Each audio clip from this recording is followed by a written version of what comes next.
মুসা আলাইহিস সালাম আল্লাহকে একদিন বলছেন, আল্লাহ আপনার সমস্ত সৃষ্টি সবার রিজিকের কথা, খাদ্য দুনিয়ার প্রয়োজন পূরণের কথা আপনার মনে থাকে? আপনি কেমনে মনে রাখেন? আপনি সকলের রিজিক কেমনে দেন? আল্লাহ তাআলা বললেন, মুসা তোমার সামনে একটা বড় পাথর আছে, তোমার হাতে লাঠিটা দিয়ে ওটাতে একটা বাড়ি মারো। তাফসিরে রুহুল মাআনিতে আমি নিজে পড়ছি, আরবি তাফসির। মুসা আলাইহিস সালামকে আল্লাহ বললেন, এই পাথরটার মধ্যে লাঠি দিয়ে আঘাত কর। মুসা আলাইহিস সালাম আঘাত করলেন, লাঠির একটা পাট মানে একটা অংশ পাথরের ভাঙ্গা পড়েছে। মুসা আলাইহিস সালামকে আল্লাহ আবার বললেন, আবার লাঠি দিয়ে আঘাত কর।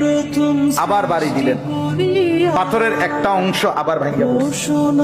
আল্লাহ বলেন, আবার মারো, আবার মারো। 4 বার মুসা নবী ওই বড় পাথরটার মধ্যে আঘাত করছে। 4 বারে মোটা মোটা 4টা টুকরা ভাঙ্গা ভাঙ্গা পড়ছে।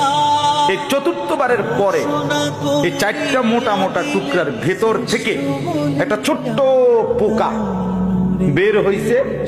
মুসা আলাইহিস সালাম দেখতেছে এটার মুখের মধ্যে একটা ছোট্ট সবুজ একেবারে পিচ্চি পাতা, এটা কুটকুট কুটকুট করে খাইতেছে। আল্লাহ তাআলা বলছে, মুসা বুদ্ধুর কান লাগাইয়া শোনো ওই পোকাটা কি করে, তুমি বুঝবা কব, শোনো। মুসা নবী কান লাগাইয়া শুনতেছে, ওই ছোট্ট পোকাটা যে গভীর পাথরের ভিতরে ছিল, সে বলতেছে, সুবহানা মান ইয়ারানি ওয়ালা ইয়ানসানি, আমার সেই আল্লাহর প্রশংসা করছি যিনি আমাকে সর্বক্ষণ দেখছেন, যিনি আমাকে কখনোই ভোলেন না, যিনি আমাকে কখনোই ভোলেন।